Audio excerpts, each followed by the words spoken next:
In today's video, I'm going to teach you how to resize cells in Notion tables when you can't merge them. Let's start by opening Notion in your browser or desktop app and navigating to the page that contains your table or database. If you're brand new, any table view or simple table will work for this walkthrough. The key thing to know up front is that Notion currently doesn't support merging cells in either databases or simple tables. So if you were hoping to combine multiple cells into one, that option isn't available right now. But the good news is you can still get a clean, readable layout by resizing columns and letting your content wrap neatly. To resize a column in a Notion table or database, move your cursor to the right edge of any column header. When you see the resize handle appear, click and drag left to make it narrower or right to make it wider. You can do this for as many columns as you like until your information fits the way you want. This is especially helpful for short fields like tags or status, which can stay compact, and longer fields like notes, which may need extra space. If your text feels cramped, look for the option to wrap content in that column so it flows onto multiple lines instead of being cut off.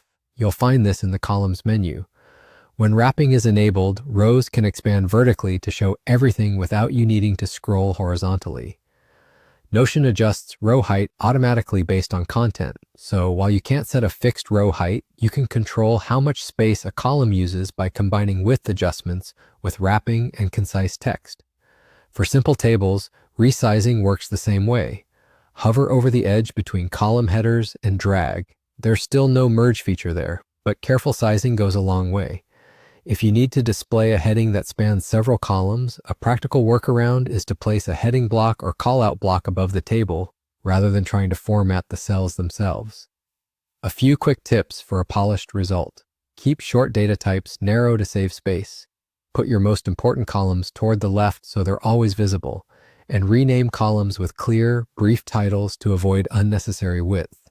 If a row contains lots of details, consider opening it as a page in database tables, where you can add richer content without crowding the grid.